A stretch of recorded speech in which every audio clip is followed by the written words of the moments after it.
So I've been at Syracuse School of Environmental Science Forestry for about, I don't know, 35, 40 years, long time. I was a marine biologist by training, working on harmful algal blooms in oceanic systems. And so I've been working on harmful algal blooms for about 45 to 50 years, and been working on the freshwater harmful algal blooms, the blue-green algal blooms, for a long time.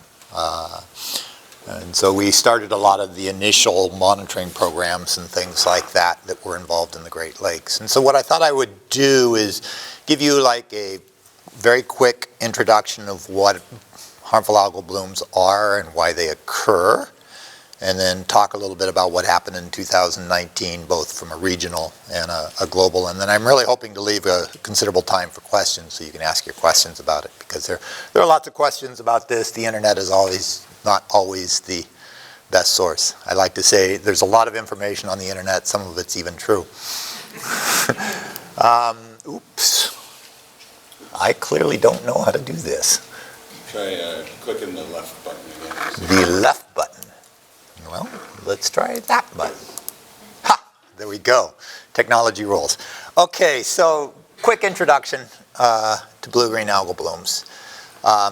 Let's start with the names.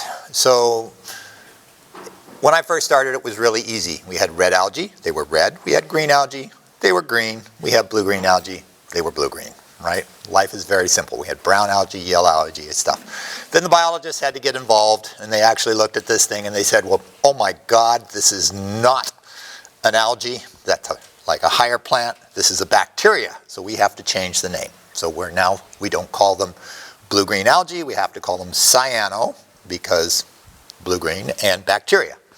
But in fact, it's just a name.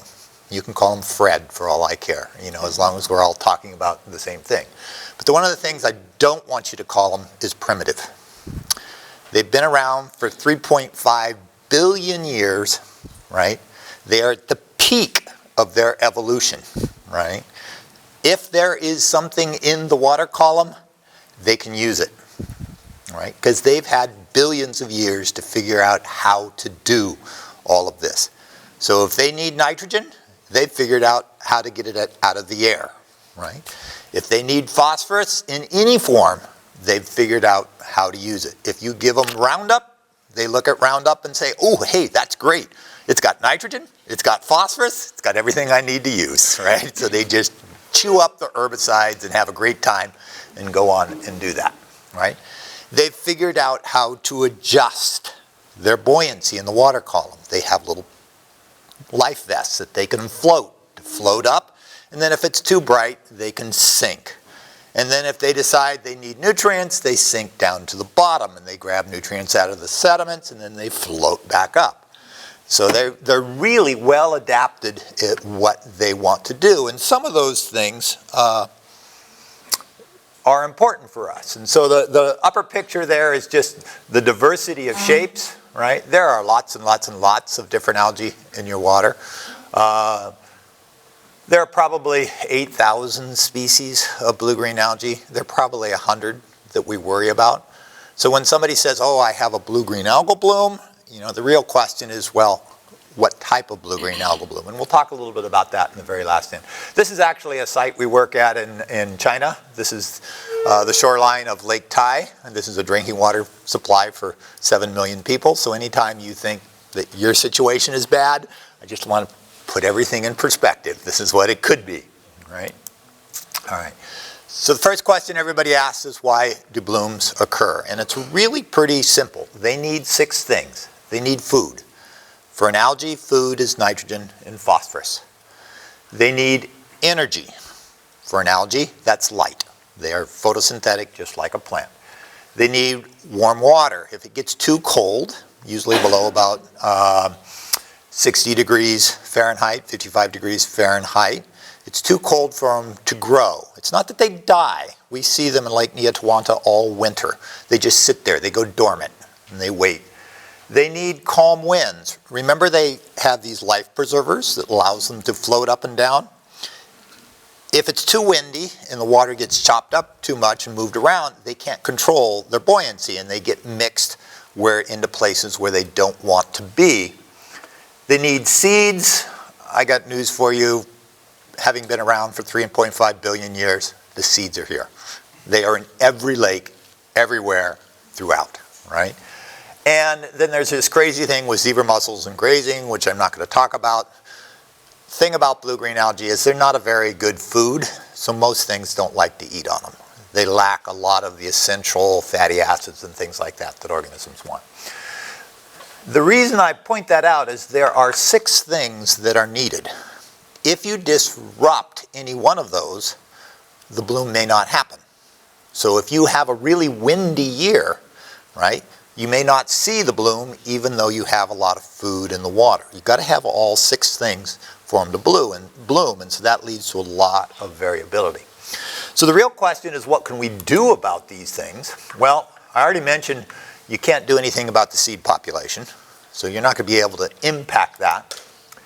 You really can't do much about light water temperature and calm winds, right? So we can't change the temperature of the lake on a practical sense. And I will say that if you've ever gone by a golf course and you watch the blue dye they put in the lake, their ponds, they do this to disrupt the blue-green algae from growing in their ponds, but you're not going to want to dye your lake blue, so that's off the table. The calm winds one is interesting because you can move the water around artificially and actually prevent some of the blooms from happening, and this might not be a bad option for like your swimming beach and things like that. So that brings us back to nutrients. And so you will hear everybody talk about if we want to control blue-green algae, we're going to control nutrients. We're going to control nitrogen and phosphorus. Nitrogen and phosphorus. We try to keep the food out of the water, and that will prevent them from growing. Now, again, let me emphasize, these guys are at the peak of their evolution. They don't care where the nutrients come from. So they don't really care if it's coming from agricultural runoff or if it's coming from runoff from your street, right, that's coming through your storm sewers, or if it's coming from runoff from people fertilizing lawns, right? All of those are food for them. So they're the equal opportunity consumer in that sense. So they don't really care. So when you start talking about nutrients, you got to consider all sources of nutrients, not just pick on the farmers or pick on somebody else, because the algae will just shift to a different source. All right. We hear a lot about climate change. I wanted to take 3 minutes and talk about what's going to happen with climate change. Here's your crash course in lake limnology, right? Lakes start at the beginning of the season with diatoms. These are these small type of algae, very good food source for fish, very beneficial. You know, we like them. They grow very fast. They're what I call the race cars of algae. They come in first, they grow like crazy. Diatoms eventually die out and are replaced by the green algae. The green algae are the suburban station wagons. They're not very glorious in terms of an algae, but they have a really good carrying capacity. They're really practical and stuff like that. Eventually the green algae get replaced by the blue-green algae. The blue-green algae are the Mack trucks, right? They don't grow very fast, but they have the ability to use anything that's in the water column. So they just eventually replace. Eventually the water will get too cold and the blue-green algae die off. They release the nutrients and the race cars come back. So that's your lake ecology. So how does this all fit into climate change? We know the waters are warming. And these are some pictures from Lake Erie. I don't really care why they're warming. I don't really care, but the waters are getting warmer, right? And you can see that warming depending upon which models you use. You can see it in our lakes, right? What that means for a lake is that usually a lake will be equally mixed. And then as the waters warm, you get to what's called this stratification period, where the upper part of the water here is nice and warm and will support algal growth, and the bottom part stays cold. And this is what the algae wants. It wants to be able to sit in that upper warm water, go up and down, right, as it needs to throughout that upper warm water. And then you get the fall turnover and the whole thing turns out. What climate change basically means is that This upper warming, because the waters are getting warmer sooner, happens earlier. And it lasts longer because our lakes are staying warm longer.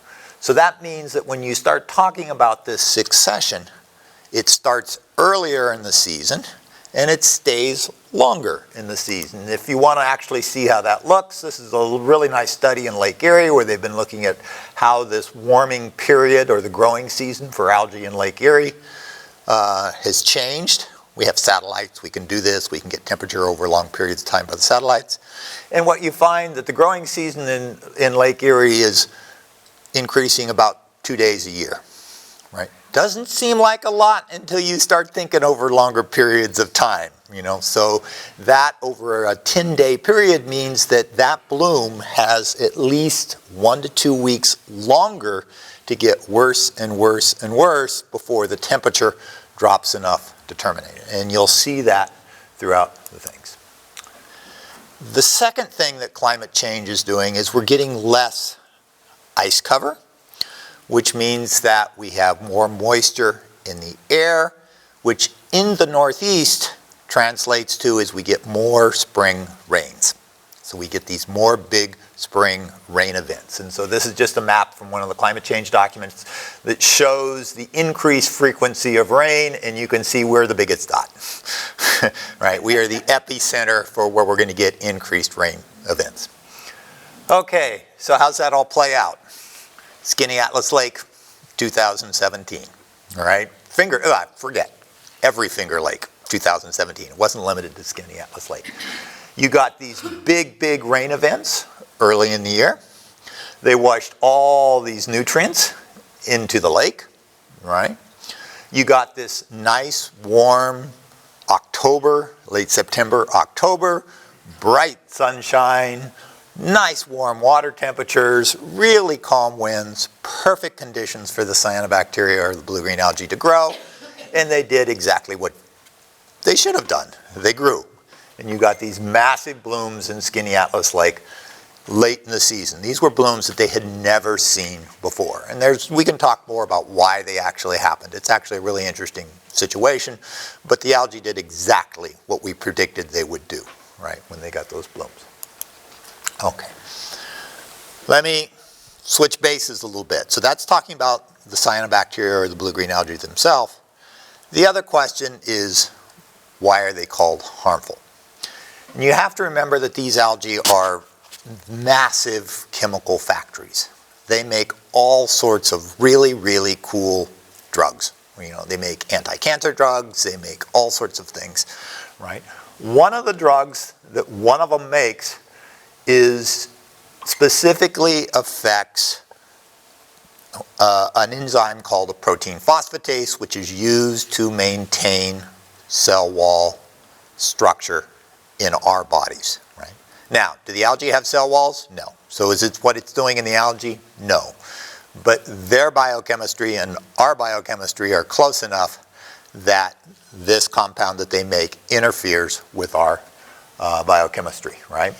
And so this leads to liver failure, right? It was originally identified in this organism called Microcystis. That's the organism.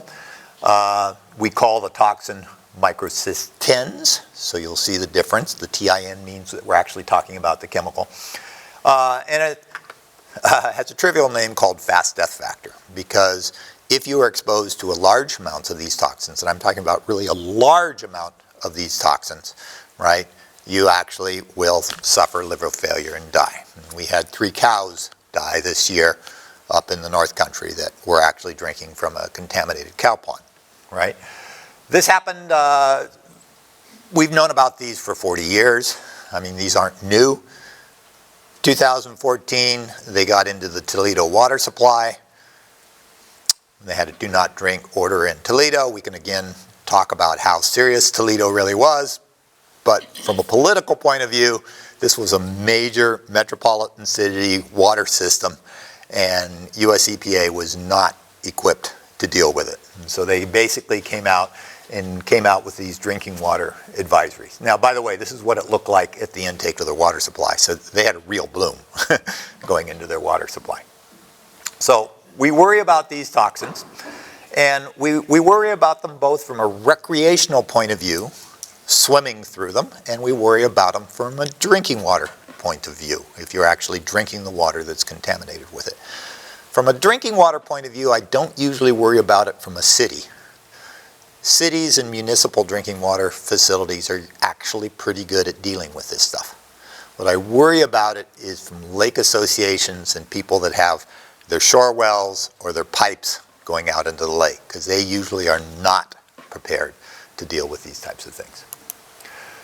Okay, so how bad was 2019, right? I'm going to give you 3 different forecasts of it. NOAA very nicely flies a satellite over Lake Erie, and from that satellite, they calculate exactly how big the blue-green algal bloom is in Lake Erie, pixel by pixel, and the intensity of the bloom, and they come up with these wonderful forecasts.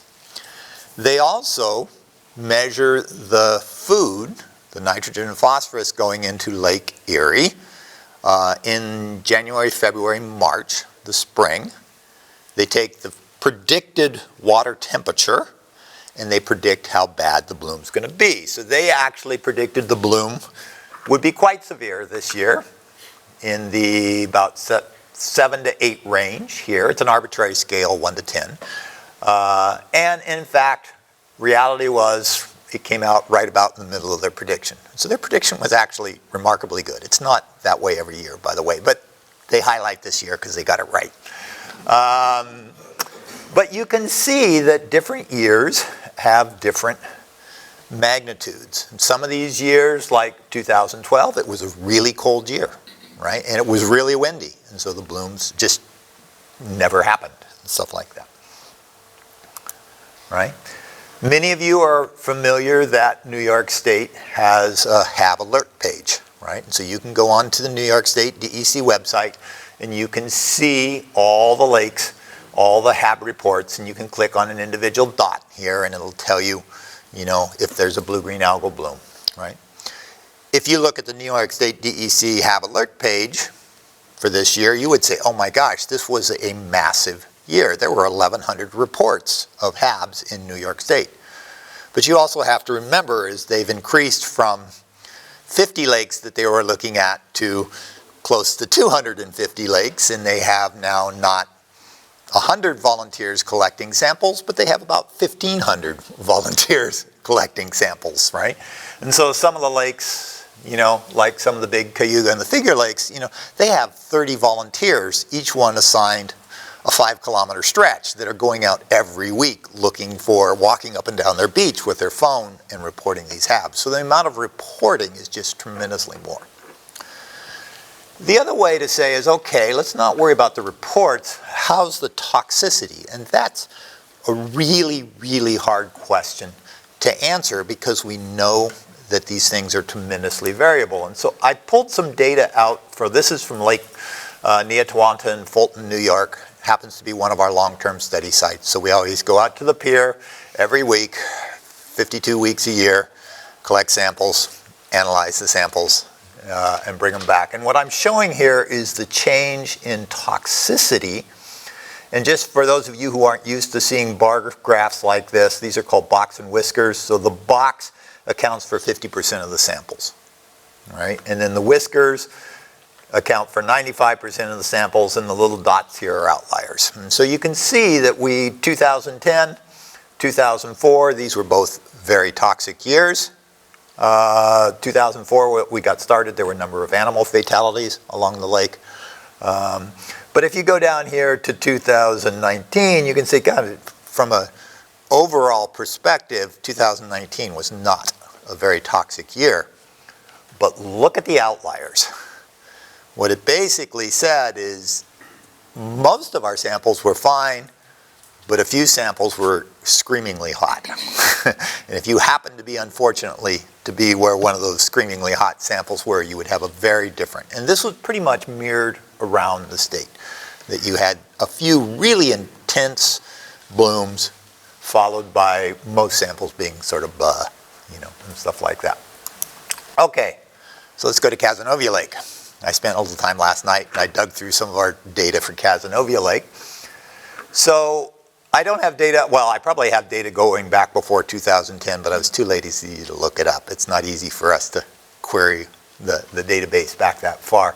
But this is just looking at blue-green algal blooms in Cazenovia Lake that have been submitted to ESF for analysis. Now, some cases we would get a report and we would collect it ourselves, or in most cases somebody would collect the sample and they would drive it into the lake and get it to us. And the first thing I want you to see is, here's the DEC guidance value for blue-green algae. And Cazenovia Lake has a very nice, rich blue-green algal flora.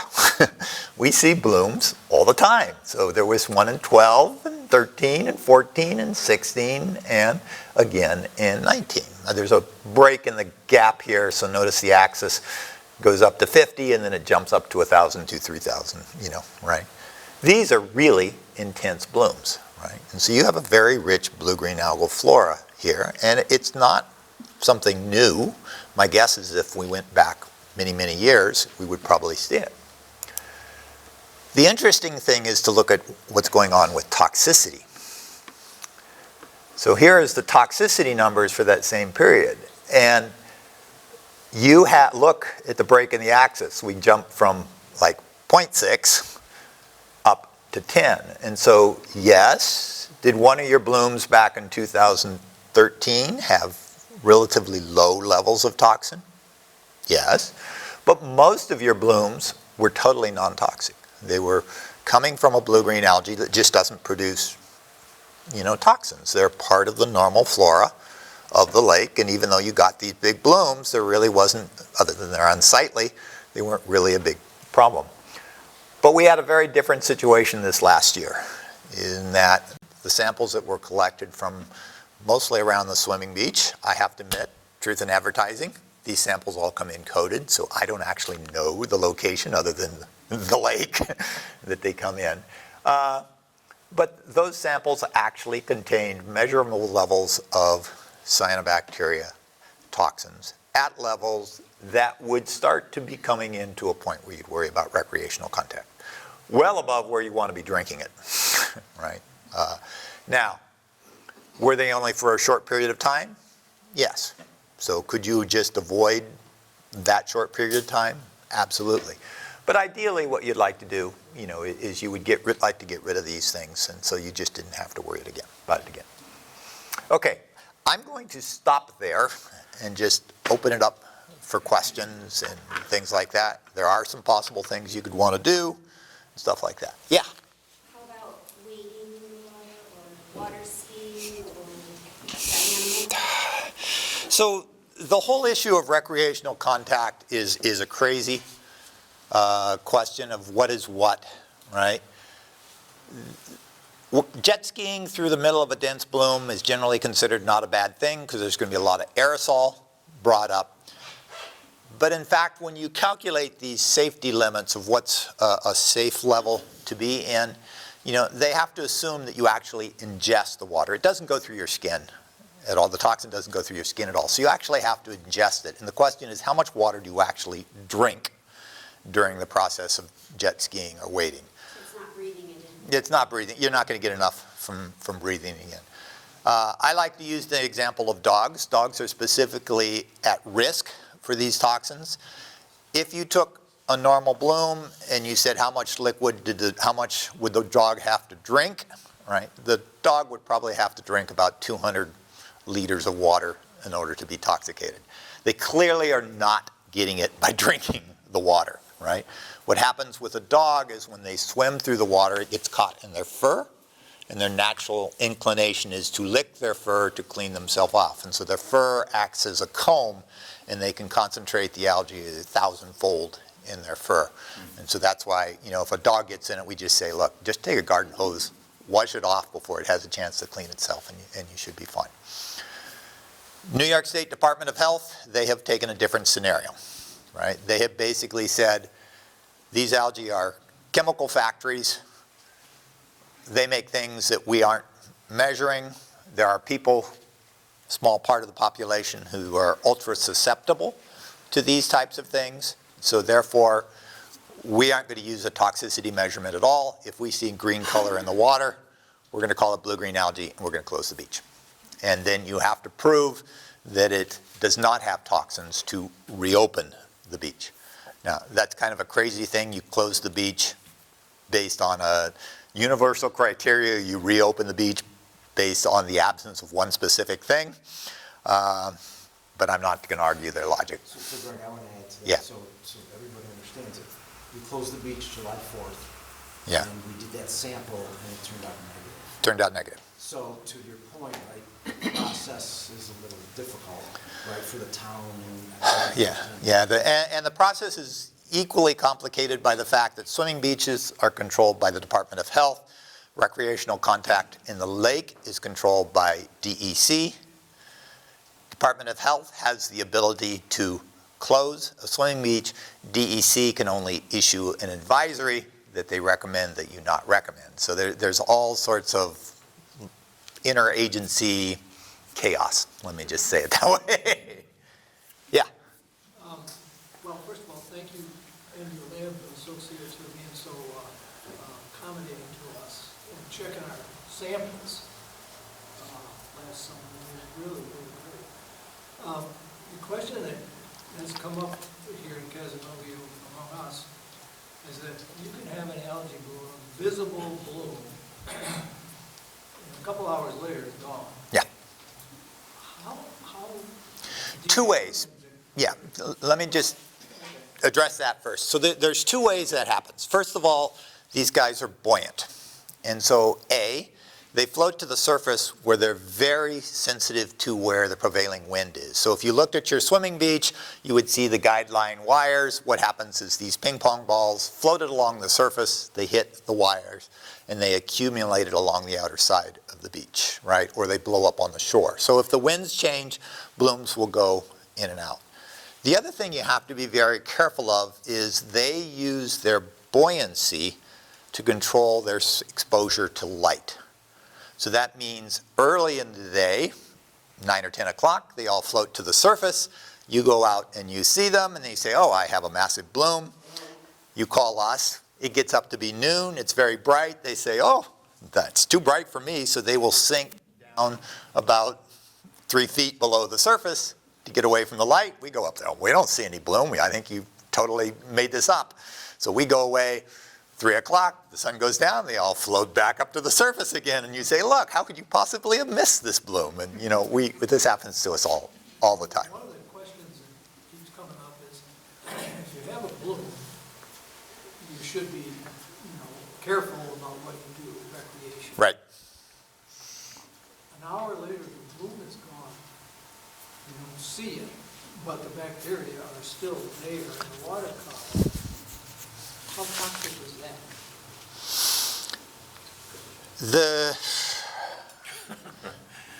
It seems like it would be just as toxic. It would be just as toxic. Now, I will say from a practical point of view, if the bloom is thick enough that it's really of health concern, you're going to see it throughout the day. If the bloom is a relatively sparse, light bloom, that you see it concentrate and then it drops down in the water column, it's probably not massive enough that there's going to be an active health thing. So I'm a big common sense person. If you see the bloom, you probably don't want to be swimming in it. If you don't see the bloom, it's probably okay to swimming in it. But just remember that it is distributed throughout the water column. It hasn't really gone away in many cases. Yeah. That's what we were really concerned about. Yeah. How do you collect the samples? Are they only collected when people see the blooms, or they collect, or do you collect All right. all year? We get about 3,000 samples I'm a thinking year. So depending on who is collecting and what is collecting, whether we're collecting, someone else is collecting. New York State DEC has 2 standard collection processes. They have what's called the C-SLAP collect. You guys are a C-SLAP lake, yes, right? Where you go to a fixed spot in the middle of the lake and you collect a sample. Same spot, right, middle of the lake. Not particularly a great place to find harmful algal blooms, but anyway, you do that. And then they also have the option of what are called bloom samples. So if you see anything that's unusual, you can grab that sample and just send it along, and it gets analyzed the same way. So most of the stuff I'm reporting is bloom samples. I did not query the middle of the lake sea slab samples, but my guess is that most of your blooms are not massive and lake-wide that go across the whole lake. They're usually accumulated along the shore, which would be typical for probably 95% lakes. Yeah. Right. And then we have samples that we go out by ourselves, that we collect ourselves and stuff like that. And we have citizens who collect samples in peanut jars and mail them in to us. You were saying that I can't remember which lake it was. Near You go out Tawanta. to the end of the pier, and you sample that once a week in Yep, the same yep, place. yep. Which is different than, We go out there because it's a long-term study site. It's got a very rich cyanobacteria flora. It has very interesting toxin profiles, and we're looking at changes of toxins over multiple years. Yeah. The fact that you can have very large blooms in some years but not produce any toxin begs two questions. One is, when you get these large blooms, are they predominantly a single species of bacteria? And second, is anything known about the factors that favor the toxic species over the other ones? Oh, well, that's another 45-minute talk, but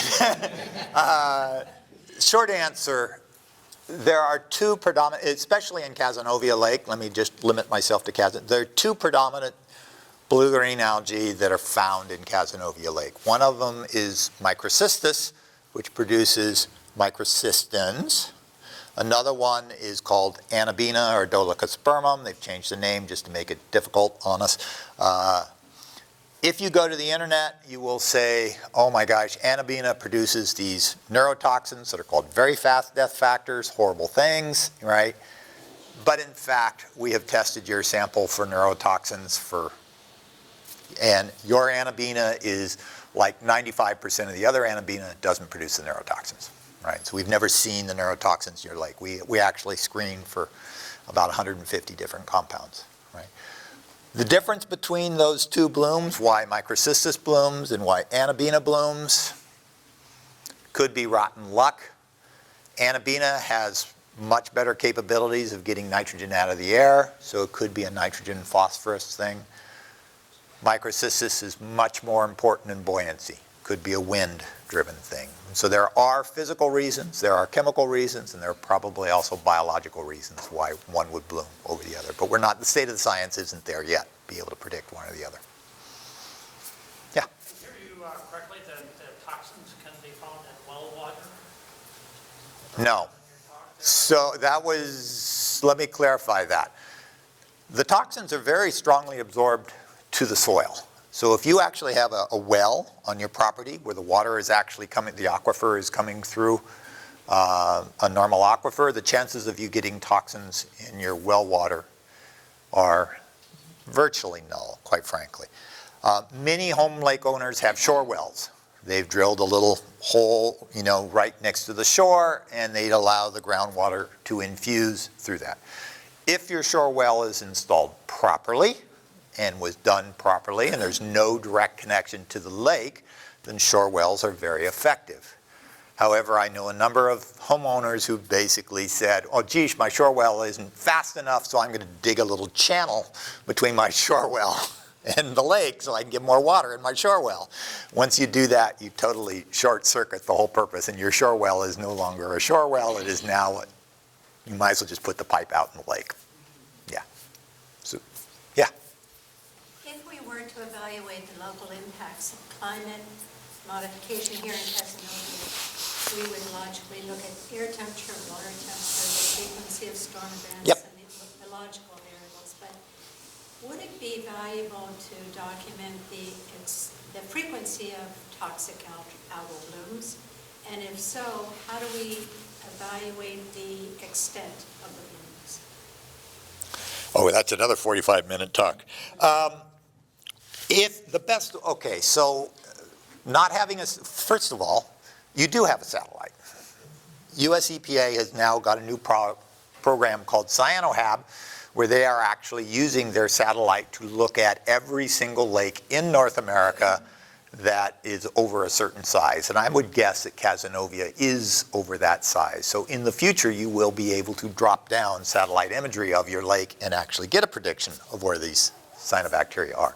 Are you an important lake from EPA's point of view? Sorry, you're not. So it might take a little while for that data to come in. The best way to evaluate it is to do like what we do with Neotawanta, is to pick fixed sampling sites, and then you have to go out to those sampling sites on a regular basis, not in response to blooms, right? Otherwise, you're just bloom chasing, and if you bloom chase, guess what? You find blooms because you're chasing them, you know, and stuff like that. That's like kind of like saying, well, geez, I'm in Nebraska. How many tornadoes are there? Well, I'm going to go out to the tornado chasers and see how often do they find a tornado. Well, guess what? They find it 100% of the time. You know, so yeah, you have to actually think about that ahead of time. Have a regular sampling protocol, good, bad, indifferent. As long as you're going to do it, you pick up nutrients and a few of the other things. The problem with climate change is a decadal thing, right? It's hard to measure the impact of climate change when it changes over the course of 20, 30 years, where land use practices can change over the courses of years and stuff. So you have to sort those two out. Yeah?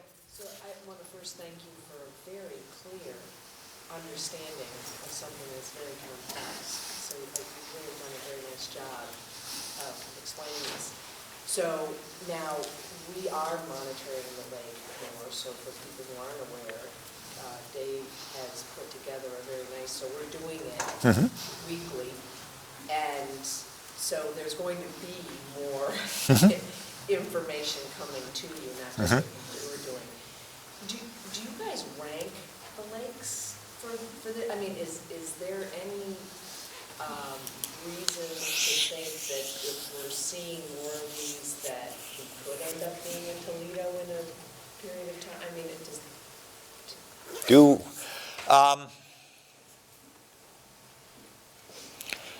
First of all, most of your information goes into DEC, and in the changing politics of DEC, I don't know what they do with the information, quite frankly. I have a hard time getting it back, too. So if they don't send it to me directly, that's a different, if it doesn't come into me directly. Do we rank the lakes? No. Do we know we have certain lakes that we expect to see fairly serious blooms in those lakes every single year? And we have lakes where we very rarely, Skinny Atlas Lake, I mean, we don't expect to see significant blooms in Skinny Atlas Lake. The conditions of the lake are just not conducive, even though there are occasional events. Conversely, Cuba Lake looks like Neotawanta every year. That lake is just, it's got too much food, too well sheltered, you know. So we have lakes that we are high probability lakes and low probability lakes. But mostly we look on a lake-by-lake basis, and we try to look at trends over time. I'm going to interrupt. We need to go on. I will be around over the break. I'm happy. I'm here all day, so catch me over the break. Catch me afterwards and stuff like that. I'm happy to answer questions. And if worst comes to worst, the email's up there. You can always just send me an email, and I promise to